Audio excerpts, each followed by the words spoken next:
Hello नमस्कार सम्पूर्ण साथीहरु आज पनि तपाईहरुमाझ मेरो YouTube च्यानलबाट उपस्थित भइसकेको छु। साथीहरु यो च्यानलबाट मैले तपाईहरुलाई हरेक किसिमको भिडियोहरु चाहिँ दिने गरिरहेको छु। साथीहरु आज पनि तपाईहरुमाझमा एउटा भिडियो ल्याएर आएको छु। भिडियो के को लागि भन्ने कुरा पक्कै पनि तपाईहरुले थम्बनेल हेरेर थाहा पाइसक्नु भएको छ। हो साथीहरु नेपालमा चाहिँ टिकटक ब्यान भइसकेको छ तर कतिपय साथीहरुले चाहिँ टिकटक चाहिँ हरेक तरिकाले चलाइरहनु भएको छ। कसैले DNS त कसैले VPN अनेक तरिकाले। आज चाहिँ मैले तपाईहरुलाई चाहिँ लोकेसन चेन्ज गरेर हामीले चाहिँ टिकटक सजिलैसँग ब्यान्ड भए पनि चलाउन सकिन्छ भन्ने कुरा चाहिँ मैले तपाईहरुलाई भनिरहेको छु र सिकाउन गइरहेको छु। मैले चाहिँ केही दिन अगाडि चाहिँ यही भिडियो चाहिँ यस्तै सेम भिडियो चाहिँ दिएको थिए तर त्यसमा चाहिँ मैले अगाडि चाहिँ मेन्सन गरेको थिएन लोकेसन चेन्ज गरेर कसरी टिकटक चलाउने भन्ने चाहिँ। त्यही भएर आज चाहिँ मैले सेम भिडियो चाहिँ मैले तपाईहरुलाई चाहिँ लोकेसन चेन्ज गरेर कसरी चलाउन सकिन्छ पुरानो आइडीलाई चाहिँ सजिलैसँग बिना VPN बिना DNS भन्ने चाहिँ बुझाउन गइरहेको साथीहरु। यदि मेरो च्यानलमा तपाईहरु नयाँ हुनुहुन्छ भने कृपया मेरो च्यानललाई सब्स्क्राइब गर्न नभुल्नुहोला साथै नजिकको बेल आइकन दबाउनु होला ताकि मैले नयाँ भिडियो अपलोड गरेसँगै सबैभन्दा पहिला तपाईहरु समक्ष पुग्नेछ। भन्दै साथीहरु लागौं आजको मुख्य विषयवस्तुतिर है त। वेल साथीहरु अब चाहिँ मैले तपाईहरुलाई मेरो मोबाइल स्क्रिनमा लिएर आएको छु। प्रुफको लागि चाहिँ मैले तपाईहरुलाई पहिले देखाउन चाहन्छु। यहाँ माथि तपाईले देख्न सक्नुहुन्छ मेरो डाटा चाहिँ अन छ है। मेरो डाटा अन छ यो। अब चाहिँ हामीले चाहिँ सिम्पली टिकटक क्लिक गरेर हेरौं है त। अब हाम्रो टिकटक चाहिँ चल्छ चल्दैन भन्ने कुरा चाहिँ है। यो चाहिँ अब बिना VPN बिना सेटिङ नै मैले डाटा मात्र चलाउन खोजेको छु। अब तपाईहरुको सामुन्ने चाहिँ मैले क्लिक गर्छु है त साथीहरु। अब यहाँ हेर्न सक्नुहुन्छ साथीहरु मैले टिकटक क्लिक गर्ने बित्तिकै तपाईहरुले हेर्न सक्नुहुन्छ यहाँ समथिङ वेन्ट रङ भनेर चाहिँ भनेको छ है साथीहरु। यसको मतलब मेरो टिकटक अब चलेको छैन साथीहरु है। मेरो टिकटक चाहिँ चल्दै छैन। अब तपाईहरुले बुझिसक्नु भयो यो चाहिँ मेरो टिकटक तपाईहरुको छेउमा मैले क्लिक गरे मेरो डाटा अन छ तर चलेको छैन। अब हामीले चाहिँ कसरी चलाउने भन्ने कुरा चाहिँ म तपाईलाई बुझाउँदै छु। यसको लागि चाहिँ सेटिङ गर्नको लागि चाहिँ हामीले चाहिँ VPN सिम्पली कनेक्ट गरौँ है फर्स्टमा चाहिँ। त्यसपछि मैले अहिले यो चाहिँ सेटिङको लागि मात्रै हो। त्यसपछि म तपाईलाई चाहिँ VPN पनि डिस्कनेक्ट गरेर मैले तपाईलाई चाहिँ देखाउने छु है त साथीहरु। अब साथीहरु सिम्पली हामीले चाहिँ यसलाई चाहिँ VPN कनेक्ट गर्दियौ है। VPN कनेक्ट गरेर चाहिँ हामीले हाम्रो टिकटकको सेटिङ गरौँ। अब वेट गर्नु होला मैले VPN चाहिँ कनेक्ट गर्छु है त। ओके साथीहरु अब तपाईहरुले हेर्न सक्नुहुन्छ यो चाहिँ अलरेडी हाम्रो VPN चाहिँ कनेक्ट भइसकेको छ साथीहरु है। अब चाहिँ हामीले सिम्पली टिकटक खोलेर हेरौँ है त हाम्रो टिकटक। अब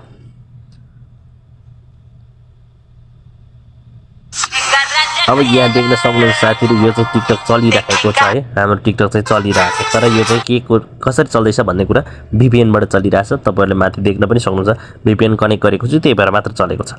अब हामीले चाहिँ VPN कनेक्ट हुँदा हुँदै चाहिँ प्रोसेस गरौँ है त। हामीले प्रोसेस गरौँ। त्यसको लागि सिम्पली हामीले चाहिँ प्रोफाइललाई क्लिक गरौँ। प्रोफाइललाई क्लिक गरेपछि तपाईले यहाँ नै राइट साइडमा तीनटा डट देख्नुहुन्छ यसलाई सिम्पली क्लिक गर्नुस्। त्यसपछि तपाई सिम्पली सेटिङ एन्ड प्राइभेसीमा जानुस्। यहाँ गइसकेपछि तपाईले चाहिँ यहाँ प्राइभेसीलाई क्लिक गर्नुस्। प्राइभेसीलाई क्लिक गरेपछि साथीहरु यहाँ तपाईले चाहिँ देख्न सक्नुहुन्छ सिम्पली तपाईले चाहिँ यहाँ कहाँनेर जानुस् भन्दाखेरि चाहिँ सिम्पली चाहिँ यहाँ लोकेसन सर्भिसमा जानुस् है त साथीहरु। अब लोकेसन सर्भिसमा गएर तपाईले चाहिँ यहाँ चाहिँ ओपन डिभाइस सेटिङ छ यसलाई सिम्पली क्लिक गर्नुस्।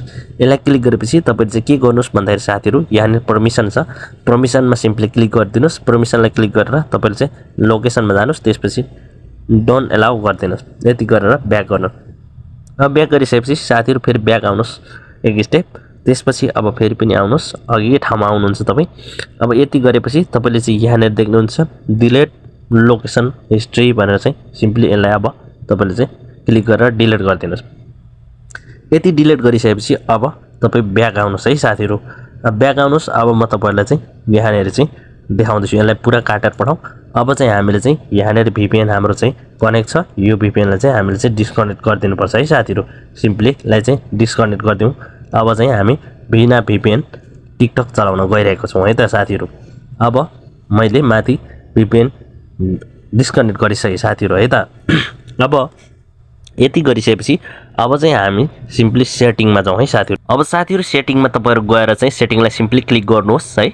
सेटिङलाई क्लिक गरिसकेपछि तपाईले चाहिँ यहाँ साथीहरु स्क्रल डाउन गरेर यहाँ तपाईले चाहिँ देख्न सक्नुहुन्छ एडिसनल सेटिङ है। सिम्पली यसलाई तपाईले चाहिँ क्लिक गर्नुहोस् साथीहरु।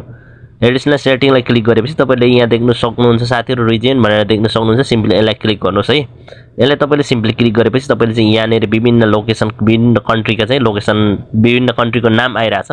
तपाईले चाहिँ यहाँ चाहिँ सिम्पली अब यहाँनेरि एउटा कन्ट्री चुज गर्नुहोस् कुनै पनि तपाईँले चुज गर्न सक्नुहुन्छ म चाहिँ यहाँ चाहिँ युएस अथवा युनाइटेड स्टेट चुज गर्छु है सिम्पली चुज गरेर मैले टिक मार्क लगाइदिन्छु अब त्यसपछि चाहिँ हाम्रो टोटली लोकेसन चाहिँ अब चेन्ज भइसकेको छ साथीहरु अब चाहिँ हामीले चाहिँ सिम्पली यहाँनेर चाहिँ टिकटक अब चलाएर हेरौँ विदाउट VPN है त चल्छ या चल्दैन तपाईहरुले चाहिँ यहाँनेर चाहिँ देख्न सक्नुहुन्छ साथीहरु है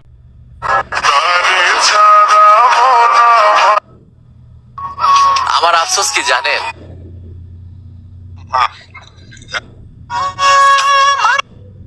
তোমার মায়াবী চেহারা ভুলতে চাই वेल साथीहरु फाइनल तपाईहरुले चाहिँ टिकटक चलेको देखिसक्नुभयो भिडियो तपाईलाई के कस्तो लाग्यो मलाई जस्तो तपाईहरुले कमेन्ट गर्नु होला साथीहरु भन्दै आजको भिडियोबाट तपाईहरु माझबाट चाहिँ बिदा हुन चाहन्छु बाइ बाइ टेक केयर